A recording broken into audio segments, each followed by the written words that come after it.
This meeting is being recorded, so if you press the continue button, then that means that you are consenting to be recorded. So we've got 11 attendees so far. I'd like to welcome you all to this meeting of the Cambridge South East Transport Local Liaison Forum. This meeting is the second meeting of two held following on from a series of local liaison forum meetings held in July and August 2020. We do have some instructions really that's on this very first slide, because we want to make this session as interactive as possible and allow plenty of time for questions, comments and an expression of views. I should say that chat is enabled, but we kindly request that attendees mute their microphones in order to ensure no background noise and ensure there's clarity throughout the session.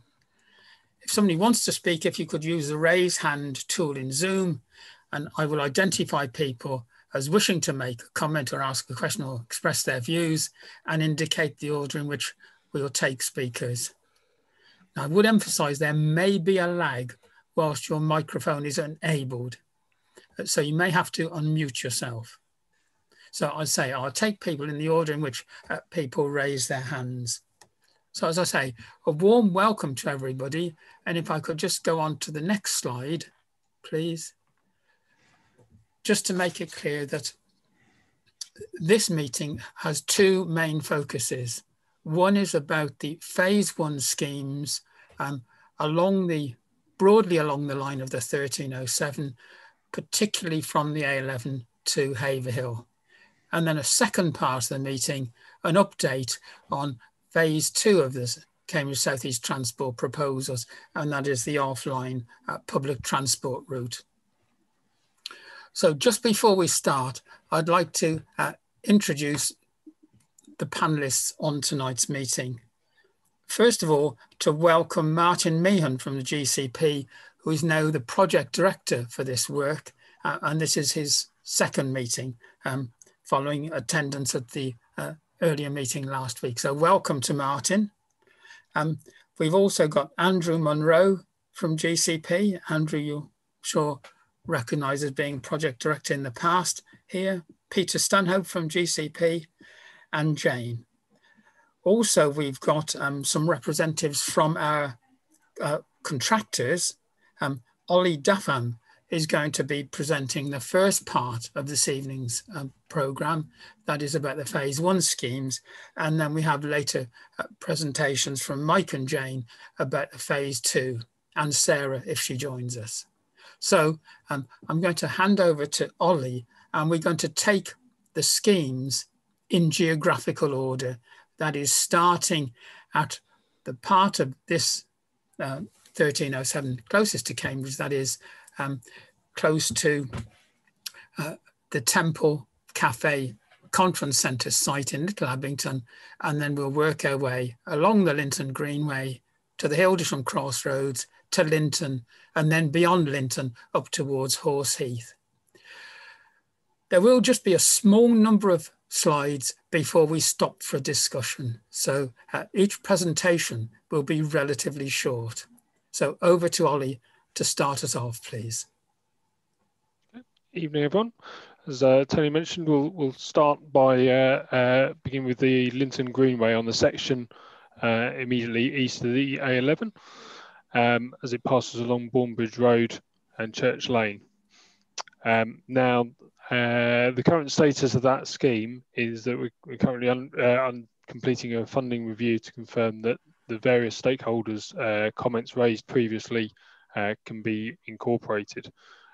On the slide at the moment is the broad extent of that section of the route that of what section 4 comprises, going on through the route and coming back out at the Hildisham junction just at the end of the scheme here, before continuing towards Dalehead Foods and Linton.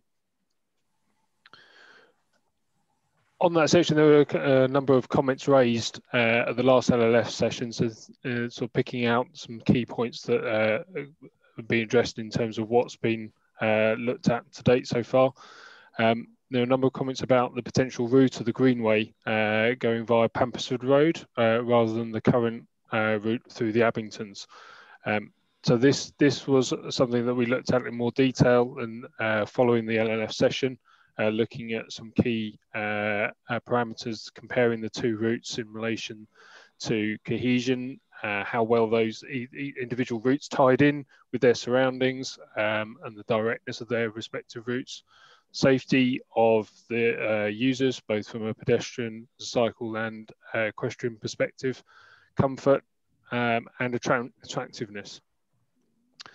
The overall outcome of that review was, whilst the cycle element was broadly comparable between the two, the current route through the Abingtons from a walking perspective was scored more highly in that respect. So as a result of that review, the current proposal is for the route to follow the existing route through the Abingtons that I showed on the previous screen through that section. There are a number of comments in relation about segregation for users of the path along what was presented back in August, and at present, with the extent of which we're able to do that is currently under review once the funding is confirmed available for that scheme. Some requests for further speed limit reductions on that section. We have had some support for some speed reduction measures at this stage based on the current proposals through this, which would be incorporated going forward. So there has been some further progress on that element. There were some comments around speed reduction improvements on the Newmarket Road, and similar to the segregation elements, that section is currently under review in relation to the funding, as is some measures to alleviate the pinch points north of Dalehead Foods, which is just south of the Hildesham Crossroads junction, to understand what the best able to include those, improve those pinch points around that junction. And there are a number of comments around the existing lay-by north of Dalehead Foods, and we're in the process of commissioning some surveys to obtain evidence to support the case to close that lay-by and obtain CCC approval to do so. So that's a broad summary of where things are, similar to other the Section 2 Scheme 3, just the other side of the A11. Once the funding review's confirmed, we would look to present back the revised proposals at a future LLF session. At that point, we'll probably... So, are there any questions, comments or views about... Yeah, Emma's asked a question, but that's the next issue. So, Peter Brunning, please.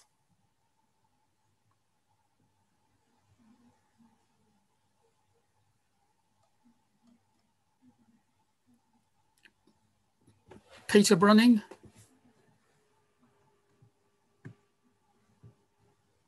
Yes, thanks. I'd be very interested to know the details of the review of the route between Thornbridge Road, which is narrow and appalling surface, and would go right through the village, which has its advantages, and some of us will definitely use that, as opposed to what is actually quite a direct route along Pampersford Road. It is admittedly a bit faster, but it's wider and it's actually more direct. So I'd like to see what details were considered. I know you summed it up, but it would be interesting to see the details of your review.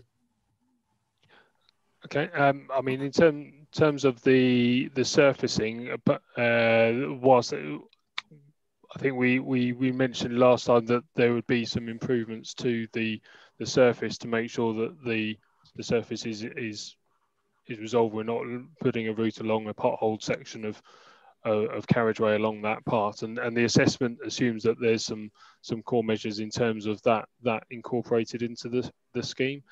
In terms of the safety and the comfort, the speed limit was a consideration and factor in terms of what Pampersford Road is a lot straighter alignment through that section. Therefore, even if a speed reduction was considered and accepted by the police on that section, potentially they'd have a higher measure of people exceeding that speed limit, and in terms of what that as a comfort to a user led to on that section, scored it slightly less on that part. Without going through the full details of the report, I'm not sure how much more we've probably got time for this evening. Was there anything? Yeah, but just make the comment that I think both of the parish councils of Abington felt, on balance, that was a better route because the route right through the village is really quite narrow in places, lots of parked cars, and therefore hazards. And there's the turn on to the high street at the end of Church Lane is quite a fast section of a 30 limit and quite awkward. So I think we would obviously use that for people in the village, but I thought that if we were going to get a lot of people going further on, it's not ideal. But anyway, I just thought I'd mention that. Yeah, so the real question is, can this information be made publicly available?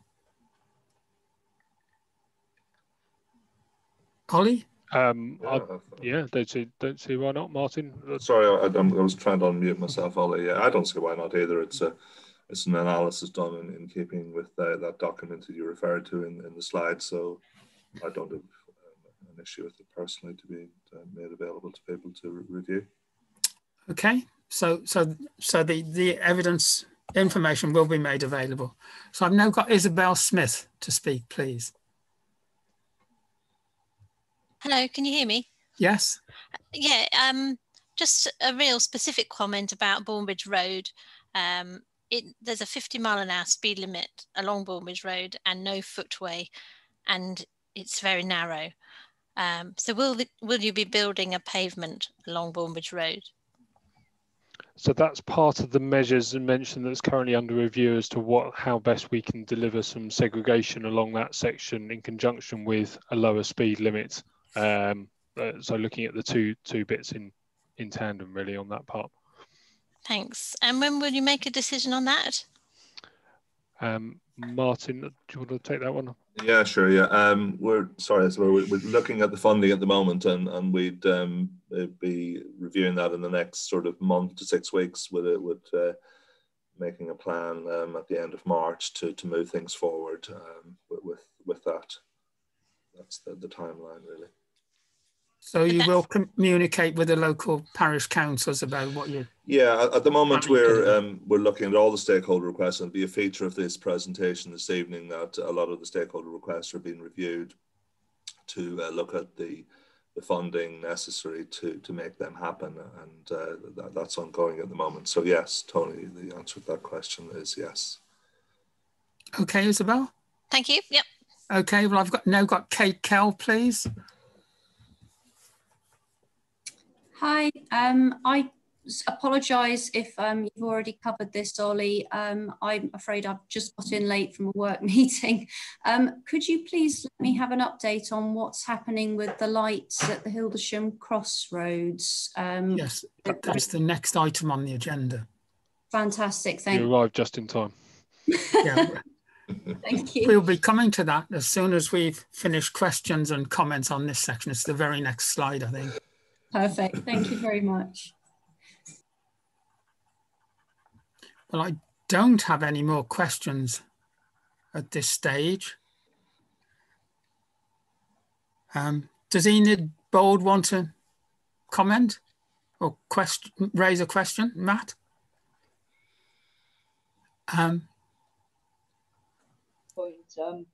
At our last meeting, Matt Danish, a cycling person, raised ever such a lot of safety points regarding the through Abington cycle route. Have these been fully considered? I don't know whether Matt is here today. So that's part of that section in terms of the key elements of how best to deliver some segregation of that route as part of the segregation for the route along in accordance with LTN 120. So that's currently under consideration as part of that review linked in with the funding. So the second point down on that summary slide. Thank you. Yeah. We've now got, well, does Matt want to come in next? And then I'll go to Via. So if Matt could come in, please. Yeah, thanks. I think Enid may have been referring to the comment I made about Bournebridge Road last week, that a good option, since it's such a narrow road, that it should have a modal filter to protect people. In this way, there would be basically they should remove the safety problem altogether by doing that. And it would be a very cheap option as well. So I assume that is part of what Ollie refers to as being under review, but it would be good to hear. Yes, Ollie? yes. Is that one of the potential measures under that section that's under review? Yeah, I've just had a question from John Burns, and that is, will slides from this presentation and last week's presentation be made available to people? The answer to that is a very, very clear yes. I'm now going to go to Via, who wants to make some comments. Hi. Hi. Hi, yes, can you hear me? Yes. I just wanted to also add to Isabel's point, I guess, is that on that Bournebridge Road patch, the very narrow unlit part of Bournebridge Road, would you also be looking to protect the protected road verges that are there presently? That's been one of the key constraints to date in terms of that section. So maintaining those, yes. And also putting some, perhaps, I guess the other consideration is how would that road then be lit as well, because it is actually a very, very dark road, and it's already quite hazardous for pedestrians walking along there in the evening. We don't like to have, unnecessary light pollution, but I do think that's another consideration, and perhaps something that should also be considered when we think about Pampisford Road as an alternative, where I believe there already are lights. To date, the proposals on Bournebridge Road hadn't been for specific lighting on that section, and any sort of mild illumination is through stud lighting rather than specific street lighting. Yeah. I would just say that maybe should be another consideration when you look at Bournebridge Road versus the Pampisford Road option. I think it's considered in the assessment for Miriam under the comfort considerations between the two different route options. So it's one of the elements that's considered under that broad rating of comfort. Okay, thank you. Okay, Bernie Talbot, please.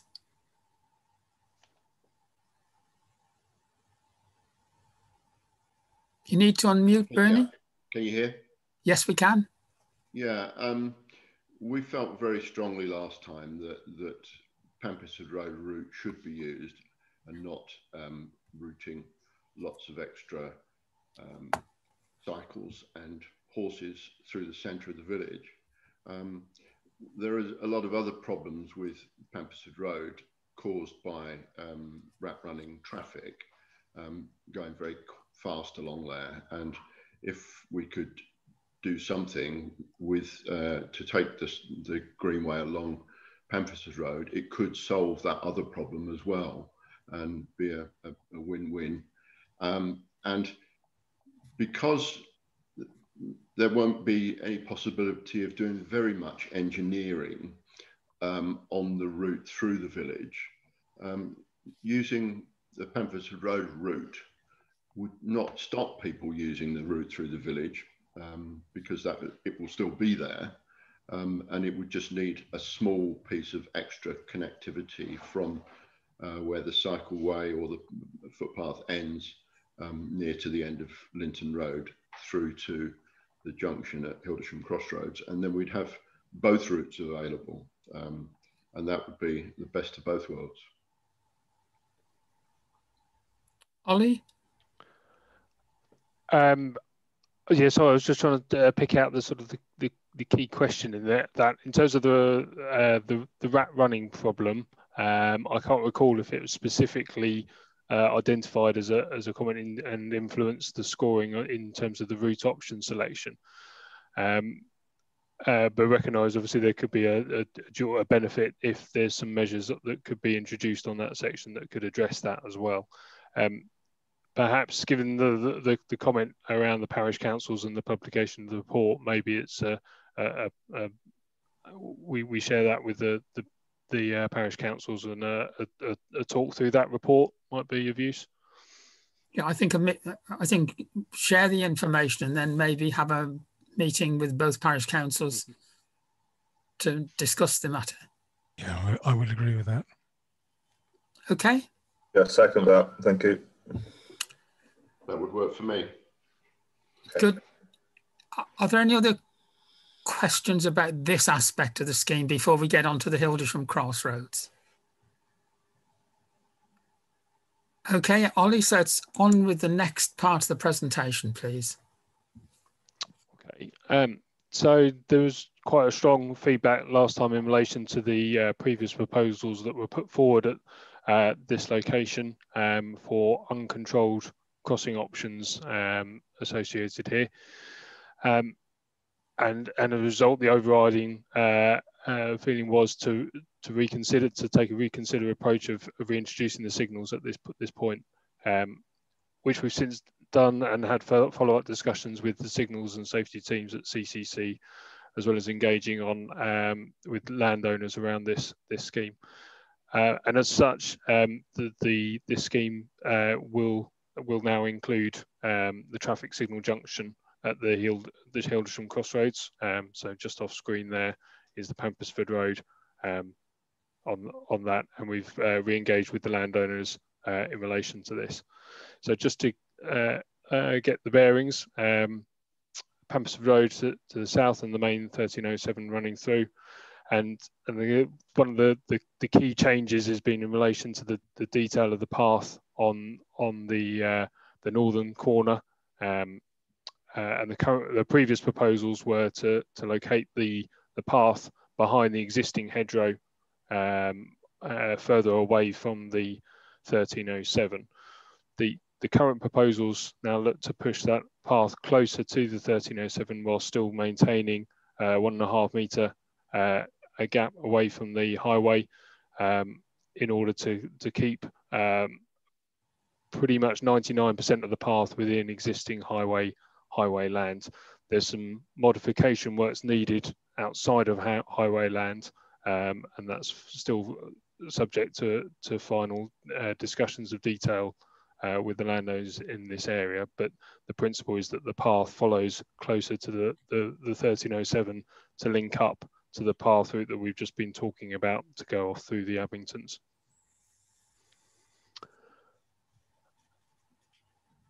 That's probably the key headline, I guess, at this, and I'm sure there might be some comments on that one. So we'll actually pause there, but I'll keep on the overall screen just as a GA. So if you want to take any questions there. Well, I've got Mark Logan and then I've got Matt Danish. Okay. So Mark first, please. Hi, Tony. Can anyone hear me?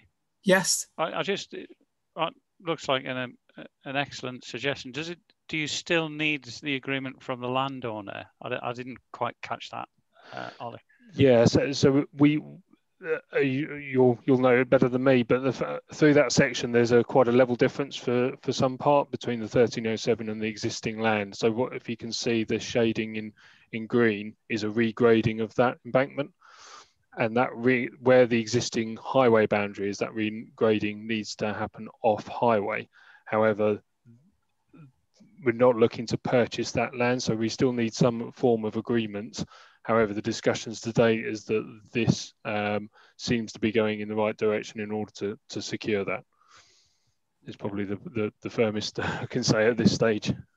Yeah, I'm certainly happy to help press the landowner to come to some agreement with you guys. Understood. Thank you. Okay, well, I've now got Matt, and then I'll bring in Isabel Smith after Matt. So, Matt? Hey, thanks, Tony. Yeah, Ollie, question is, well, I guess two questions right now. Why is the crossing on the bottom of the diagram set so far away from the road, from the A1307? And is it safe to assume that the traffic signal diagram here means that both crossings will have a green man at the same time? Yeah, so there'll be an all green phase straight across for active travel users for that crossing, and on that section as well, and on Pampersford Road as well. And in terms of that, the main one was around sort of larger vehicles making the turn round in order to do the stop line. We've still got a bit more design verification to do through there, so there's the potential to push that forward a little bit further. But fundamentally, it was the left turn movements around to make sure they don't clash with the stop line of that. Wait, where's the stop line? I'm sorry. So the stop line on the Pampersford Road section. So the left turn and movements coming round, so they don't swing out opposite and collide with that. Are you saying there's an additional stop line that's not shown? No, I think what Ollie's trying to explain is that the stop line is set back to allow for large vehicles to turn in. I think the question you're raising is whether we could move the crossing, keep that stop line where it is, and move the crossing closer to the A1307. Oh yeah, because it seems like a bit of an awkward, let's say, maneuver, especially, I mean, since it will be all in one phase, it's technically possible for at least somebody on a bike to make it through both crossings. And I don't see why it has to be so far away if there's traffic signals stopping the traffic on the A1307. Yeah, just to be clear, exactly what Andrew just said, but this stop line here, which I'm referring to there, is set back because of the movement of traffic coming around, or larger vehicles turning around here. There is no stop line here, so you haven't got another stop line located. So you're saying there is? Yeah. Okay. Yeah, and I take your point about if there was anything we could do to push the actual crossing of the NMU up through that section, yeah, that would be preferable. So that's something we can certainly look at. Okay, thanks. Okay, Matt. Yes, thank you. Okay, Isabel Smith is next, please.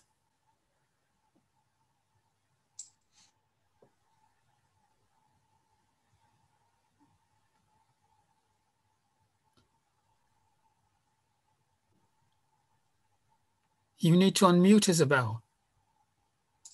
Sorry, All right. I thought it had. Yeah, sorry, I just wanted to know about the beech trees that are along the A1307. I'm hoping that the setting back the cycle path from the edge of the road won't affect those. So really it's just a question of, can you avoid cutting them down? So I think you're referring to the ones that are probably just off screen down here, the particularly large ones. Yes, and as well established. Absolutely, we don't impact on those. Obviously, we impact on the sort of saplings or sort of light growth and hedgerow along the top here by regrading this, and that's what the additional offset would be, providing a new hedge and species rich hedgerow tree combination through that section to offset that loss. Thank you. The established ones are kept. Thanks. Okay. Anybody else want to make any comments about the Hildisham Crossroads? Matt wants to come back. Yes, thanks, Tony. First off, thanks, Ollie, for putting the pole positions on this diagram as I requested before. I noticed, for example, it shows that the pole, how do I describe this? Pampersford Road on the right side is placed very much kind of in the center of the path and takes up a lot of space. So it actually reduces the effective width there quite a lot. I was wondering if there's anything that can be done to mitigate that, make it a bit more easy for people with, for example, trailers or longer cycles to make that turn, because it's actually quite sharp and tight, and actually would be very difficult. Has it been tracked, for example, with a tandem or a trailer or a cargo bike? Potentially, yes. I think there is a little bit more space on this side within the highway boundary, so potential to give a bit more space on that part. This side's a bit tighter in terms of what we're trying to agree and get secured with the landowner, but we'll certainly make that down. Yeah, okay. And then, I mean, normally the same issue would arise on the other side of the A1307. So it does look in this diagram a little better. I can't be sure because this isn't the scale, but there is a more of a space on that, and partly that's around the provision of a waiting area for equestrians as well in that side, to give better one. So obviously that drives a natural bigger area. So there's definitely space on this side. Okay, yeah, and of course, if it gets moved up, maybe that helps as well. All right, thanks a lot. Okay, I've got Enid Bold next. Henry Batchler's indicated he wants to ask a question, and then Emma has indicated she wants to. So I'll take Enid next, please. Hello, sorry to butt in again, but a big problem is getting the bus that has gone through Abingdon back onto the 1307. And it's really dangerous and it can cause a lot of delays to bus travellers. Will there be some way that the bus can activate the lights to stop the traffic and access the 1307? You know, like ambulances do. Bus priority type one. Yes. Off the top of my head, I'm not sure whether Stagecoach currently operate that on wider signals on there, but I can take that away as a query to have a discussion with the signals team at CCC on that. Thank you. It would certainly save a lot of time and make it feel an awful lot safer when you're on a bus trying to get onto the 1307. Okay, Henry Batchler.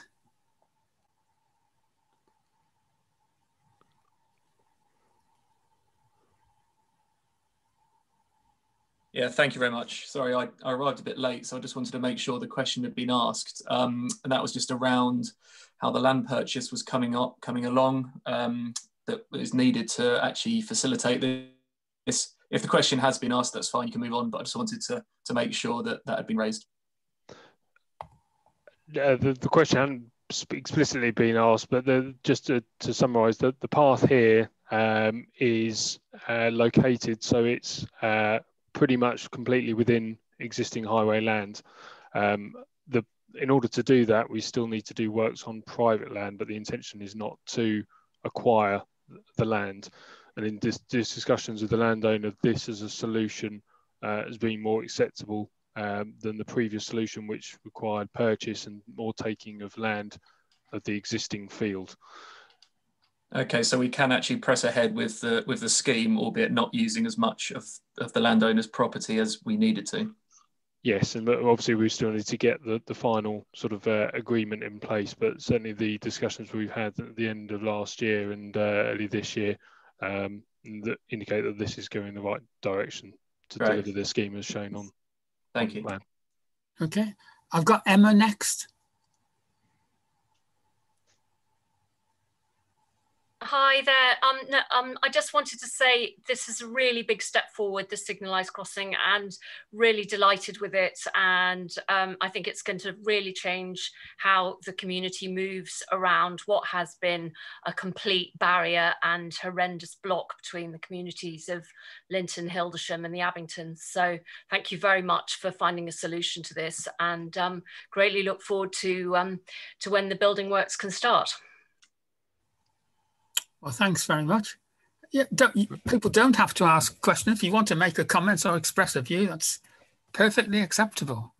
Anyway, I have no further speakers on this at the minute, so John we'll move on Burns unless somebody wants to make a comment at this stage. Tony, John Burns asked a question, which was about the delay caused by having both sets of signals green at the same time.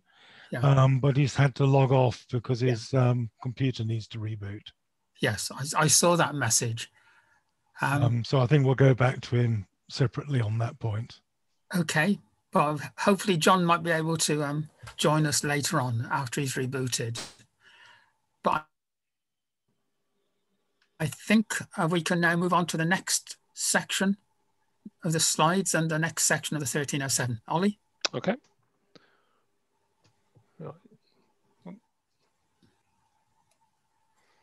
Okay, next session. So picking up on the remaining part of the Linton Greenway.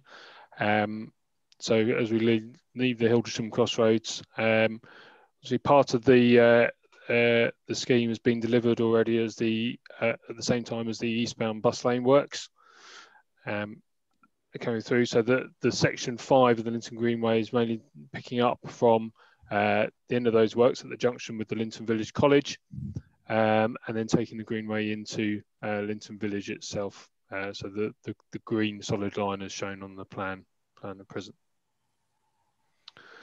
So a similar stage in terms of the review of funding as the section 4. Some measures and concerns raised around the crossing at the Linton Village College.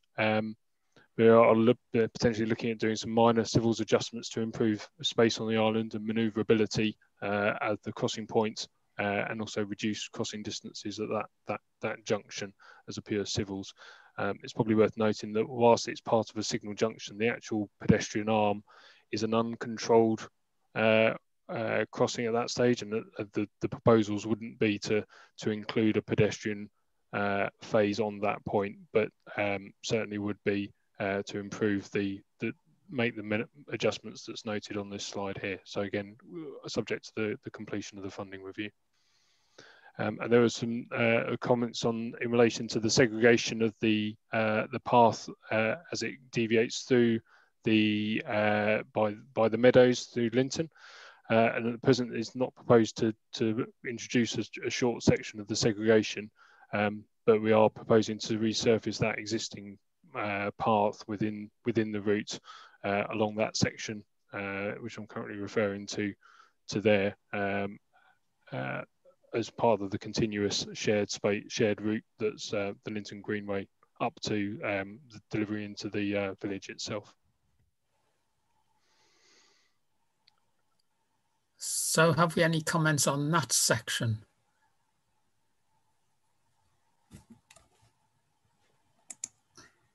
Right, I've got Matt Danish and then Enid Bold. So Matt first, please. Hey, yeah, thanks for the update. That's a bit frustrating about the Linton Village College entrance. That's actually really awful, that crossing. I don't know what you mean exactly by those slight improvements. Certainly, it's very difficult to maneuver there. I've seen a woman try to maneuver a tricycle through there. It is not easy. But also not having any kind of real crossing there means that you never know if someone's going to come along and sweep through there with their car at high speed. So it's a bit worrisome, but do you have any additional comments on that? I think the island itself is recognises that it's probably a 2 metre wide with some guard railing either side to really provide a manoeuvring challenge, whilst there's space there that appears to be able to be used to improve that, but also the waiting area either side. In terms of the junction itself, obviously it's heavily used at school drop off and pick up times in normal non-COVID times, and in discussions with the signals, having recently upgraded the control mechanism for that and the signals at the Linton High Street, introducing a separate ped arm as well. This stage wasn't considered the best approach solution for that stage. What would be considered? Pardon? Well, I don't understand. How are people supposed to cross there? What is being considered?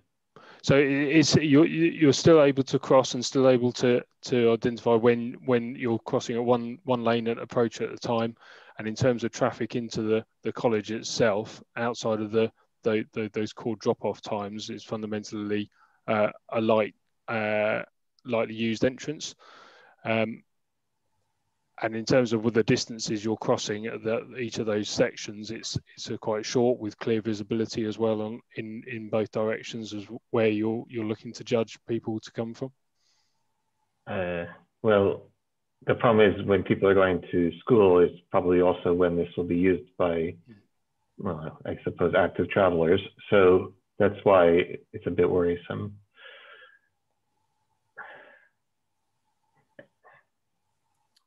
I think it's just a bit disappointing. I'll say, I think to have any kind of non-green man traffic signals in this day and age. I want to let Enid go ahead though, please. Yeah. Okay, well, I've now got several speakers. I've got Enid is next. Henry Butler's indicated he wants to speak, and then Linda Worth and Kate Kell. So I'll go to Enid first, please. I'm very pleased that this should be going ahead, because we've needed it for a long time. My only concern is that following discussions, we could not really see a way of widening the path over the recreation ground, but we did want some sort of painted marker to try to segregate pedestrians and cyclists. We know how fast cyclists go. This is an area which is used by a lot of older people from Dove House Close, Simon's House and such like. And we would like some way of trying to keep them segregated. Signposts, painted markers, something like that. We know that it can't be widened very much. But some sort of moderate measure to try to segregate the two groups would be very useful. Noted. Thank you. Henry? Yeah, thank you. Just a quick question going back to the crossing at the school. Am I right in thinking the reason it's not being signalised is down to funding? Is that right? Not explicitly at this stage, no. On the crossing itself, the junction itself is currently signalled, just not with a specific NMU phase on it. So it was from the discussions with the CCC signals team around introducing the additional phase of the PEDs. Okay. I was just going to make a suggestion it might be worth approaching LVC if it was an issue of funding, but if it isn't, then that's fine. I'll withdraw that question. Okay, well, I've got Linda Worth and then Kate Kell. So, Linda? Thank you. Good evening, everybody. Sorry, I joined this a bit late. I've got my wires crossed. I thought it was a 6 o'clock start. I keep asking you to put the rights of way network on the maps and the things that you project, but you don't do it. Now, unfortunately, this road actually bisects three bridleways. And Ollie, I'd like the opportunity, please, and Andrew as well, to talk to you about how we can possibly link those up, because it actually completely severs them. There's a conversation to be had there. Please, could we have it at some point? Yeah, I'm happy to. I'm sure Andrew and Martin will be as well. I think we can have a conversation, Linda. Yeah, that's fine. Bridleway 1367, yeah, which is important because it actually links the southern and northern halves of opposite sides of the 1307 together. Okay, thank you. 8.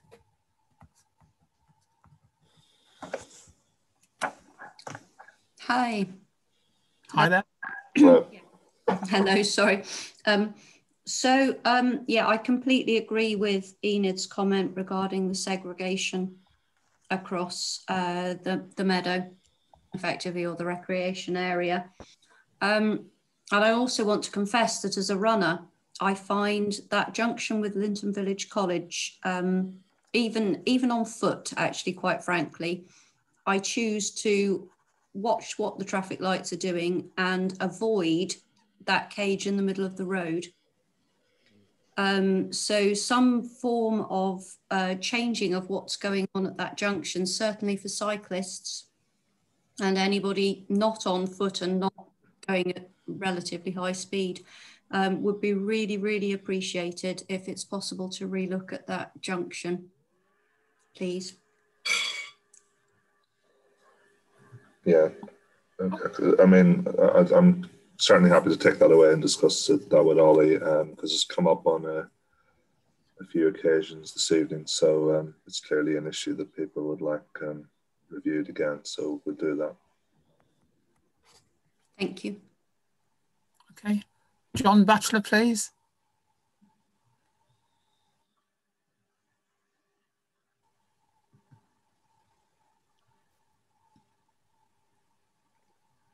Right, thanks very much, Tony. Yeah, I very much welcome this extension. So I just really want to know when we're going to do it.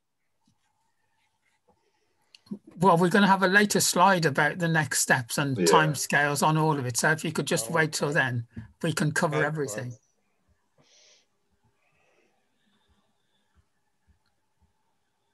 Okay, I think it's time to move on to the next scheme, which I think will be of interest to Linton. Yep. So there's updates in relation to a couple of other schemes that were touched on at the last LLF, most notably Scheme 14, the Westbound bus lane. Following the feedback, further reviews carried out of the business case, and as it stands, the recommendation for the scheme to be removed from the Phase 1 programme is to be presented to the GCP Exec Board when they meet in March 2021 for formal approval for it to be removed from the Phase 1 programme. And in relation to Scheme 12, there was also some comments around the timing of the Linton High Street, and some modifications were carried out in October 2020, which hopefully have improved things in relation to that junction as well. So just a couple of updates on those 2 points. We'll pause there for any questions. Briefly. Okay, well, questions or comments? Well, I've had 3 positive comments about what you've just said, circulated to everybody. Enid wants to say something. Thank God for that. I've never known this westbound bus lane. I've never known such a ludicrous waste and harmful waste of money. Thank God it's been removed. Even the eastbound bus lane, I've only, in all my times going backwards and forwards, I've only ever seen one bus in that bus lane. But a westbound bus lane for 3 buses to save a couple of minutes and destroy ancient woodland, hedges, blot on the landscape, our valued landscape, was just ridiculous. And thank God somebody's seen a bit of sense, and thank you everybody who's had input to that. Hooray! Thank you. I should just point out that this scheme was approved by the Greater Cambridge Partnerships Executive Board a few months ago, and therefore that's the reason why it has to go back to the Executive Board to now be taken out of the programme. John Batchelor again, please. Thank you, Tony. Yeah, very welcome news. What are you going to do with £1 million? It's part of the funding review, I think, and it's probably the safest to say at this stage, John. Yeah, gone back into the pot, John, for redistribution. Yes. Perhaps we could review the travel hub. We're coming to that later, no doubt. Yeah, we are. We're coming to that later. So okay, I don't want to steal Ollie's thunder at this stage with the presentation. Thank you. Good. Okay, so I think it's now time to move on, Ollie, to the next scheme along the route. Okay, so Scheme 15, the Barlow Road roundabout. As you'll be able to see from the drawings that currently this scheme does not include the rural hub on the section of the land where it once was located up in this section. And in terms of where we're at with this scheme, we're currently finalising the design and tender docs with a view to go out to get some prices. Construction anticipated to start later this year. The blue box there. So some key documents that or comments that came back in relation to this scheme when we last met. Some concerns over entry arm and exit arm crossings on the 1307 itself, where the NMU crossing points have been located. So we've done some further review of what can be achieved in terms of the crossing width reduction at that section. On the exit arm, particularly, albeit on the entry arm, the widths were driven by the discussions with CCC transport team for additional capacity on that approach. There are some also some funny comments around the potential to improve linkages between rural villages, notably Barlow, Horseheath and West Wickham. Some initial reviews were undertaken, particularly in relation to the Barlow connection, but at this stage, there's no additional schemes that are being progressed as part of this scheme at this stage in relation to those further linkages. So just to pick up on a couple of things in a bit more detail in relation to Scheme 15, and then we'll probably pause for some questions on that. So a bit more of a close-up zoom of the roundabout itself. So in relation to the main active travel crossing point from Linton on the north side to the Barlow Road on the south side, the two-lane approach on the approach to the roundabout, and I mentioned earlier, is here. The visibility and the location of the roundabout does give good visibility on the approaches, and the roundabout itself should be acting as a measure to slow people down in terms of people on the approach to the junction to give the opportunity to cross. This crossing point here, whilst it looks quite wide in that location, the review that we carried out actually reduced the space from the last option presented by about 1.5 meters. So the crossing distance, rather than the 7 meters previously proposed, is more in the region of around 5.5. It's slightly larger still than we may otherwise need to do, partly because of the deflection of vehicles coming round. So this is quite a significant deflection for vehicles as they travel on the 1307 and also coming around there, which obviously helps with the speed management at that location. But what it means is for to be able to make sure we're accommodating the larger vehicles, we can't get that crossing distance as tight as maybe you could do if it was a straighter alignment through. And going up towards Linton, the paths link up towards existing paths and bus stops going towards Linton. And as I mentioned earlier, that's the triangle where the Linton Greenway, the rural travel hub was previously. So at this point, we'll Duncan, pause for questions. I'll keep on this slide. That's probably okay. Well, we can go back to whatever slide people want to talk about. Duncan, please. That slide is good for me.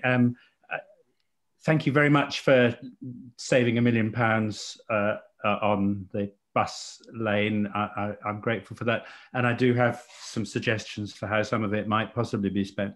I'm really disappointed about that rural hub, and I speak for Barlow, but I think I speak for a number of those smaller villages that are very poorly served by public transport.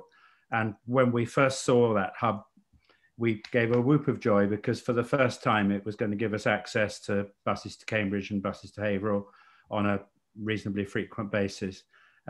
So, you know, I really just wish that at least it could stay in somebody's mind as a possibility. Sort of linked to that, if we're not getting a hub, then even more we're going to be traveling from Barlow by foot or by bike. And that gives me two concerns. I'm very grateful for the 1.5 meter saving. I think the crossing looks slightly less scary than it did last time I saw it. I'm still seriously concerned though. You get a lot of traffic and a lot of fast traffic. And I'm not sure, I don't really have the skill to know what it's going to feel like as I stand where you are now, just to the left of your picture at the moment, looking up there, exactly there, Ollie. to me, that looks like a scary proposition, particularly if I'm trying to get myself into Linton in the morning when there's traffic pretty much solidly, and they're all anxious and they're going fast. Some of those big vehicles, I'm not an expert, but it doesn't look. It looks like a scary proposition to me. And my last point, sorry to take airtime. My last point, I'm again disappointed that the route to Barlow, the active travel route to Barlow, is for the time being put to one side. I'm not completely surprised. And in fairness, it's a mile, and that would have been an expensive proposition. I wonder if I could just keep a little, just a glimmer, just a foot in the door. There are a couple of really, the most alarming blind bends they're not a mile, they're a few hundred meters. You could give us a less frightening time if you could do something about a couple of bends. I don't know if a little bit of your £1 million could possibly look at alleviating the most dangerous proposition there. Otherwise, this is all going to be very interesting for us from a mile away, but we're not going to be able to get anywhere near to it. Ollie? So, in terms of the bends, I guess it's probably a case of if you could send some details through to Martin. Martin, apologies for dropping you in it there, but I think it's probably best place in context of wider review in those. In terms of how it would feel as a user standing across that, it's hard to get the understanding of what this size translates to on the site. If you're familiar with the Baberham Research Campus roundabouts, it's that sort of size roundabout that's being proposed here. It's not as big as, say, the Hinton Way roundabout, which is a bit bigger. And in terms of the levels, here this is at a lower position than here. So in terms of visibility coming round, you have got that ability to be able to see over the roundabout, and also vehicles on the approach to that point as well as they come down the slope. The deflection itself will help to reduce speeds down significantly than if say that the roundabout was pushed further across onto the existing 1307 alignment, which you can just make out in light grey here. So the existing right turn lane into Barlow Road up there. So the majority of the roundabout is actually constructed off the alignment of the existing 1307 in order to get that improved deflection and speed control on the approach and round the roundabout itself. Did you want to I'm come not back sure whether any of that helps to understand. Thank you for those comments. I appreciate that, and I certainly appreciate the invitation to send Martin details of the worst bits of the route to Barlow. Thank you. Okay, I've now got Enid and then Matt, sorry.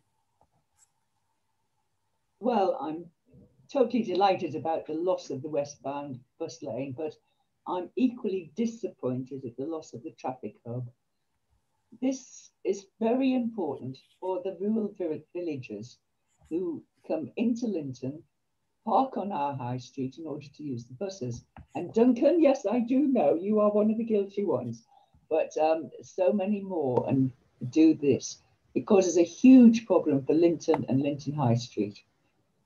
The area that would be the hub is an unused piece of land, part of the old 1307 or whatever it was, and is just sitting there not being used. I fail to see why this cannot be changed into a small traffic hub. It's already got bus stops.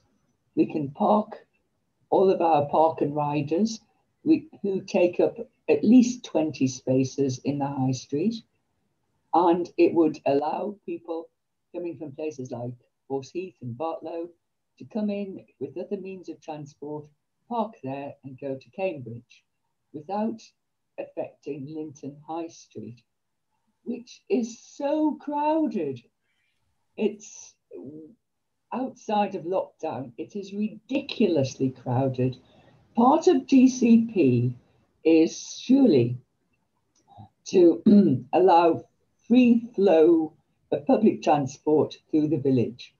The parking of the park and riders and other people trying to just park and do business and residents really does affect the flow through of the bus. And surely by not having a hub, you are affecting the flow of public transport. You're preventing the non-motorised transport coming towards Cambridge because they don't have anywhere else to park. I really think that this has to be looked at. It would be a very cheap scheme. I don't see the problem. Most of the land belongs to CCC anyway. Would you please review this and talk to us? Thank you. Ollie? I'm just trying to think where to begin on that. The first point, which I know won't appease you, but in terms of the plot of land itself, the scheme still permits the rural hub space to be delivered and used in the future date as a rural hub. So it's not like the scheme's been redesigned and then now currently goes across that land. That pocket of land still remains there for it to be taken forward in the future. And I think the initial concern was around the viability of getting the scheme through planning and delaying the roundabout scheme implementation at this point. We as part of the current funding review, we are looking at being able to provide the series of measures to improve flow of public transport through Linton that were turned down as part of the LHI submission. So that's being included as part of the wider funding review that's ongoing, along with the other sections of the Greenway. And appreciate that you may want to, you may still need the rural hub alongside it, but some of those measures we're looking at trying to provide some more organised and formal parking measures, small interventions that may help to improve the flow of traffic through the village, whilst also improve the parking elements of it.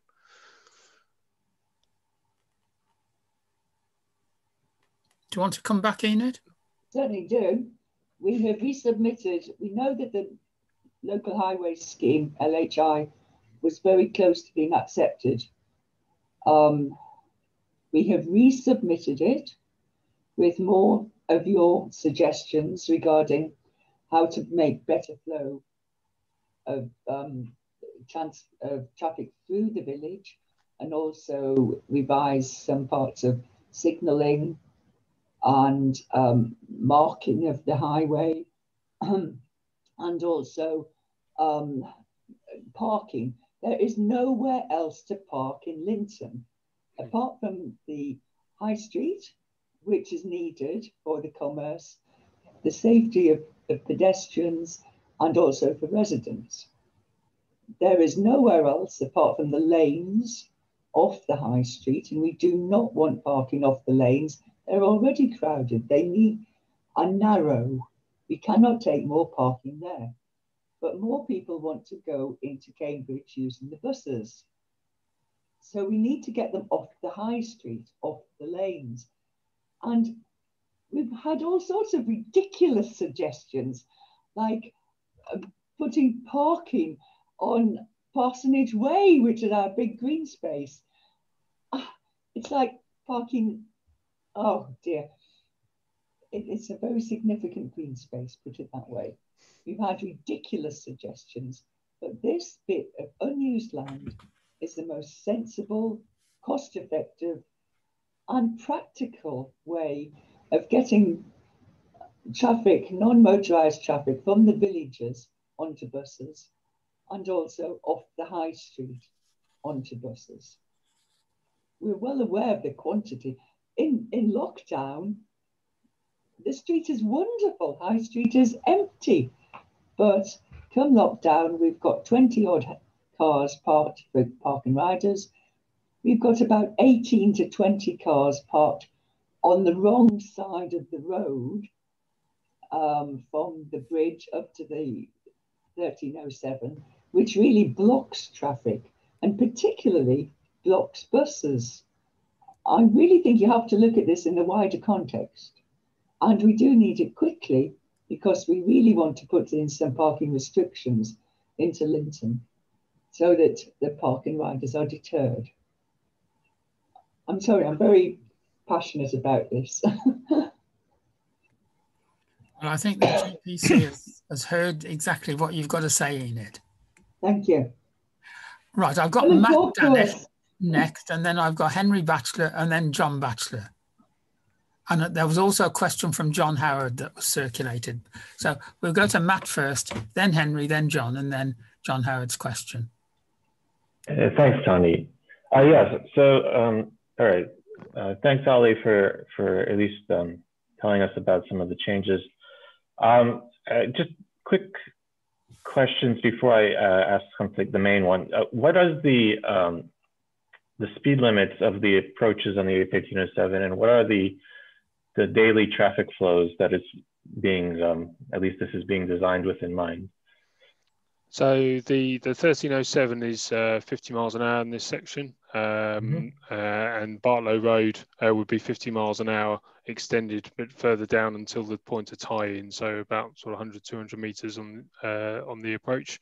On the northern arm, it's 30 miles an hour. We're extending the existing 30 miles an hour limit up to the point where it just before the roundabout. So it would be basically 30 and then go into the 50 as it joins the 1307 or just before. Okay, and the traffic flows? Off the top of my head, I haven't got the exact number, but I think it's approximately 7,000 in each direction. Okay, so if I'm working off of, let's say, table 10.2 and LTN 120, which you may be familiar with at this point, it says that such provision, crossing such a provision, so much speed and traffic flow is considered unsuitable for most people with an uncontrolled crossing. So I'm still a little bit puzzled. You brought up the example of the Babraham Institute roundabout, which I thought was very interesting because I've also brought up that example as one where the project team thought that it was unsuitable for a uncontrolled crossing. And certainly I have experienced the uncontrolled crossing there, and it is quite scary how fast people go. And so it was installed, a toucan crossing was installed. Well, actually it was a Pegasus, wasn't it?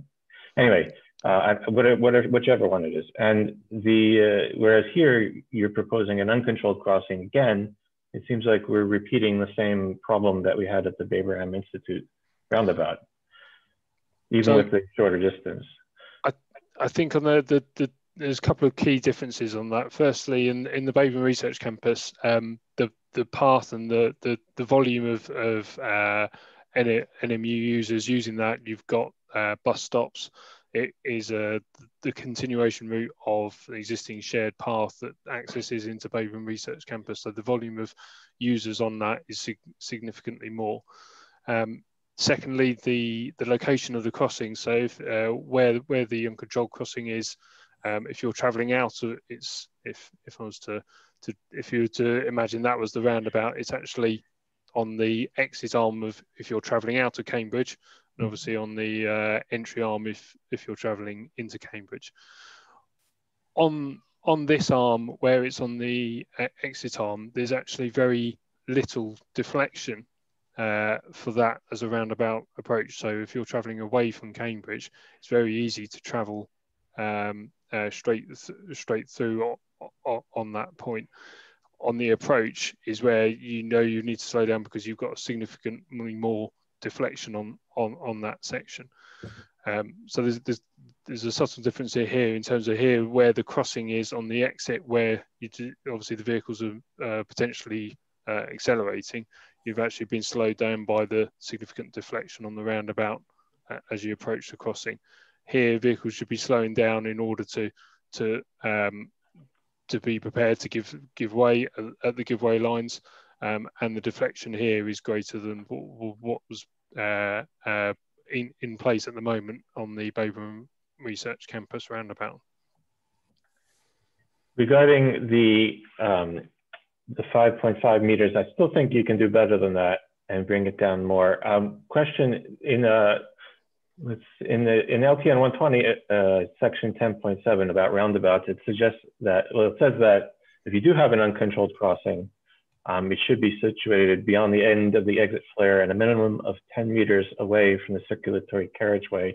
And I can't tell how far this one is actually. It's about 10 meters away. Okay. It strikes me that it should be possible to, and it's beyond the exit flare, I assume. Is this what's being shown here? It's hard to tell from the diagram. That it should be possible to bring that crossing distance down even further to make it safer. Maybe we'll have an offline debate on that. I'll send you the swept paths. The key one is what the deflection does. That's obviously a good thing from a speed management point of view on the control, but obviously the more you require bigger vehicles to swing out and then turn back, and the tighter you make that to manage the speed, the more space is needed to be able to, for them to straighten up as the longer articulated vehicles straighten up, or even some of the longer rigid vehicles take to straighten up. And what we don't want is a situation where we make this so tight that actually from day one is a constant maintenance issue, because HGVs are constantly getting the line wrong, don't notice it, and it ends up being one, as well as being a potential safety issue, because HGVs are running over the curb. So it's a fine balance, but I'm happy to share the swept paths and maybe have a bit more of a discussion on that point. I'm happy to take the discussion offline. I'll just say, just to enlighten it, I don't know, something that I have seen examples where this is done with huge numbers of HGVs and they managed to achieve what I'm talking about. So, but without dragging this out any further, I just want to make one more note, which is that there is another pedestrian crossing we haven't been talking about, and it would be good to ensure that is also safe, the one going on the Barlow, towards Barlow Road, towards Barlow, sorry, arm. Yeah, as well. on the exit arm on that one, that's already, I think that was lower down. So I think that distance is maximum 5.5, but let's have that same discussion. Well, you've both heard what each other's said, and I think it'd be worthwhile carrying on the discussion further between the two of you in due course. Great. Right. Henry Batchelor, John Batchelor, then we had a question from John Howard, and then I've got Peter Brunning. So if we could bring in Henry next, please.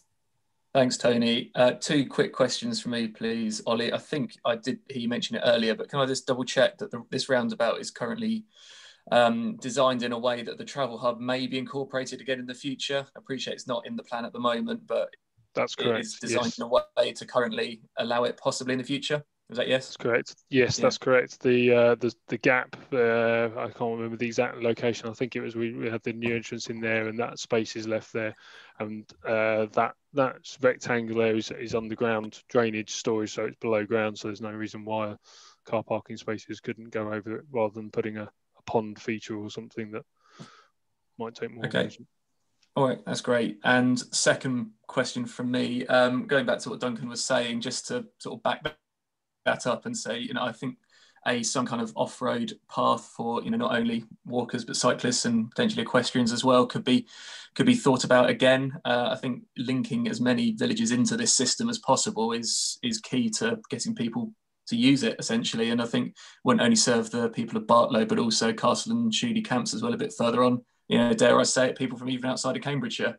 So I think it is worth reconsidering.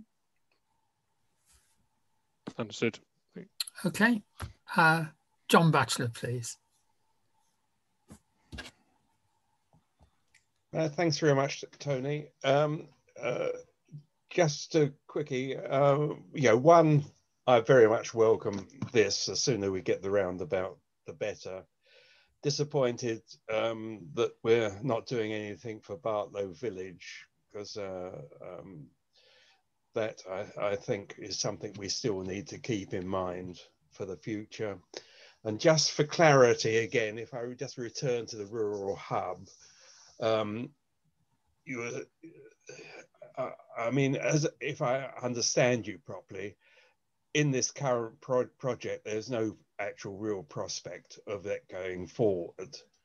I mean, when you're talking about the space is still there for the future, but that future, I take it, would have to be a completely different project.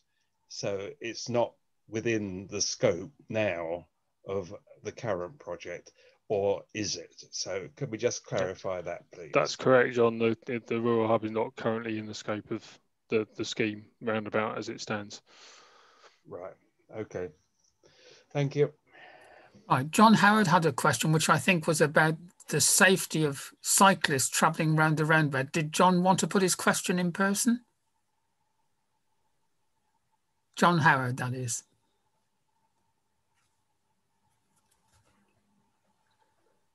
Sorry, I was muted. I hope you can hear me now. Yes, we can, John. Good, good. So just totally agree with what Henry was saying with regard to non-motorised traffic coming from the Haverhill direction and the villages along that line. If we're not doing anything else at present, then people do actually cycle along the 1307. I know it sounds a bit daft. And from the Haverhill direction, if you're coming to this roundabout on a bicycle, there is absolutely no provision to assist you at all. Surely, and I appreciate that we may not wish to encourage cyclists, but the fact is the range of electric bikes is going up and people will be using that sort of thing. I wonder if to the south side of this roundabout from the eastern access route, there ought to be another cycle path coming in to link across the Barlow Road. Ollie? I'm just trying to, are you referring to an offline carriageway and a path around, just to be clear, yeah. a potential path around there? Yes, thinking about the future. Yeah. Because at the moment, cyclists or anybody who is using a two-wheel has to compete on that road with the juggernauts coming round, and that doesn't seem sensible for the future. So a fair comment and something we can certainly review. Thank you, Martin. I think if you're yeah, no, that's fine, Ollie. Yeah, no, I'm in agreement. Sure. Ollie. Okay. Yeah, did you catch that? Hello. Hello. Yes, that's. Yeah. Did you catch my response? Did you catch my response? I did. Yeah. No, that's helpful. Certainly review that. I think the more we can encourage non-motorised transport to be used safely, the better. So, coming from Haverhill. Okay, thank you, John. Over to Peter Brunning. Just a very quick comment. We've been comparing this roundabout with the Babram Road one, and it seems, Babram Institute one, sorry. It seems quite a good comparison because it's also very much offline. I'd just like to observe that quite a few cars seem to have a little bit of trouble staying on that line. And there's I don't know, I haven't noticed recently, but because I haven't been that way, there's signage has been damaged for quite a while. There's been people going off towards, so we say, to the south of the A1307 on the left-hand side of your diagram, and that could be quite scary there, where you've got a cycle path. I mean, outside Babram Institute, there's nothing much there. They end up harmlessly in the field, but I don't know what you can do about it. I know the research campus roundabout was at one point a accident cluster site, but hadn't been since they readjusted the markings at that location. Not aware of any recent incidents, but I probably don't go that way every day, and certainly not in current COVID conditions. But I'm not quite sure whether there's much else to comment on in relation to this. As part of this, obviously, there'll be signage on the approaches to manage the speed and the visibility of the roundabout and the approaches is quite clear on the Babram Research campus. I'm not sure in terms of whether there's much more to add at this stage. Okay, I don't have any more questioners or people wanting to make any comments. So we'll move just up the road to Dean Road. Okay. So the right turn ban at Deans Road Crossroads. So just to be clear, this is relation to the right turn on the southern arm only, to address the accident cluster site at that junction as well. And the plan for this is to deliver this at the same time as the roundabouts, so that the roundabout will provide the safe right turn movement for anyone who continues to use Dean Road and wants to turn right onto the 1307. So this is currently in the final stage of design and tender documents being issued to contractors for pricing, with construction anticipated to start later this year, albeit for Scheme 16. The nature of making sure that the roundabout's implemented first means that this is likely to be the tail end of the construction program.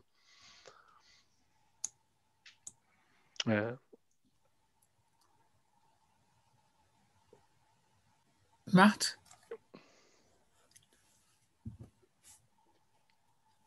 Hi, thanks.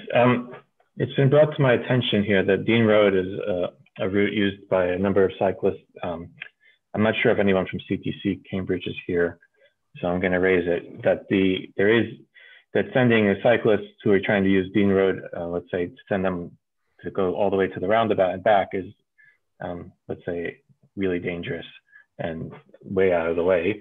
So perhaps one thing that could be done very easily to resolve this, and maybe get in touch with Rupert or John from CTC, but to have a little cut through of that island so that people on bikes at least can continue to through that section. Yeah, to make the right turn and not be forced into the roundabout and back. I think provided we can do it in a way that doesn't sort of open up an avenue for an ambitious driver to do it, then it's certainly something we could take a look at. Yeah. Well, maybe drop curbs is the answer. Anyway, I just want to raise it that there are users of Dean Road who were concerned that they would be cut off from using Dean Road by virtue of the fact that they really can't go along the 1307 to the roundabout and back. I've now got Henry Batchelor, and then I'll go to Duncan Ogilvie. So Henry. Thank you very much. I've got actually a question about the junction on the other side of the road from the one here. Can I just confirm there's no plans to do anything with this junction at all, are there? It's just going to be left as is. Is that right? There's no change to what movements you're able to do at that junction in terms of coming out.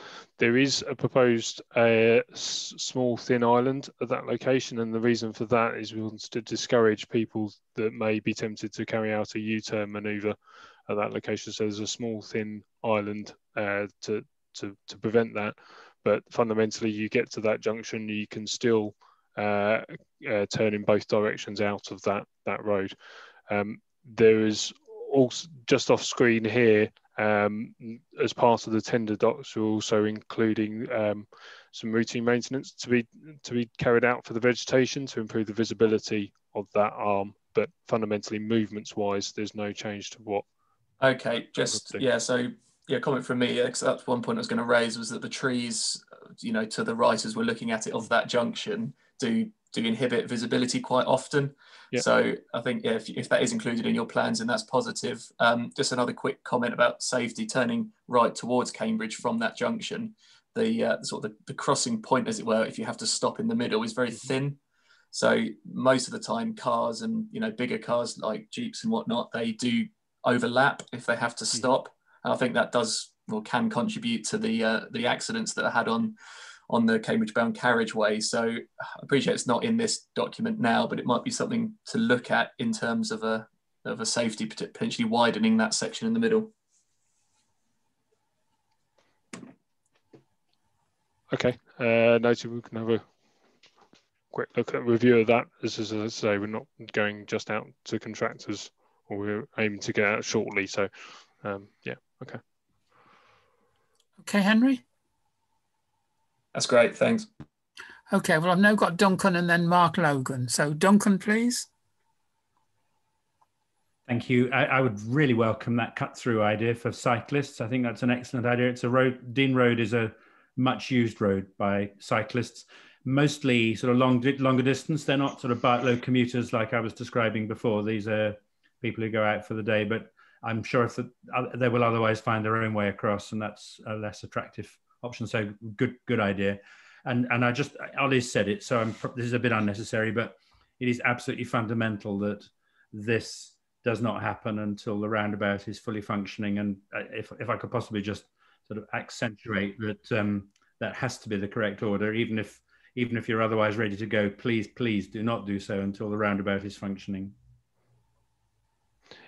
It did come up in conversation in relation to the speed cameras, which we'll come on to in a minute, and about potential for delivering this early with streetworks, and was discounted for exactly the reason of the roundabout needing to be in place. So yeah, very much aware of that, Duncan. Thank you. Okay, Mark Logan, please. Hi, Tony. Thank you. I just want to support the two previous comments. As a cyclist who makes that right turn 3 to 4 times a week currently, and I regularly ride with a number of groups of cyclists when we're permitted to do so again, we generally, it's a heavy route for cyclists. It is never made in one go. You always end up stopping in the middle. So I'm sure if you could find just a 2 or 3 meter wide stretch of tarmac or something where you could stop on your bike, that would be most welcome. It would change a lot of local cycling habits from numbers of groups of riders that ride if you can't make that turn on a bike. Thank you. I think Ollie's heard that loud and clear. Yes. Right, I've got no other speakers, so if Ollie would like to just move on, please. Okay, so just to complete the schemes, the scheme 17, the average speed camera installation, is due to be installed between Horseheath and Haverhill. In the process of negotiating road space with CCC, with the aim of being construction starting during spring 2021. And this layout was shown on screen here is the same layout as presented back at the last LLF session in the summer. And just a couple of mop-up comments that came out of that, mentioning that there was the consideration of the speed limit reduction past Dean's Road, and at the time that this hasn't been supported by the police and beyond the extent of the current camera proposals, and the comment around the vegetation on the northern side of the 1307, which is incorporated as part of the Dean's Road tender design. Okay, any questions about this last section?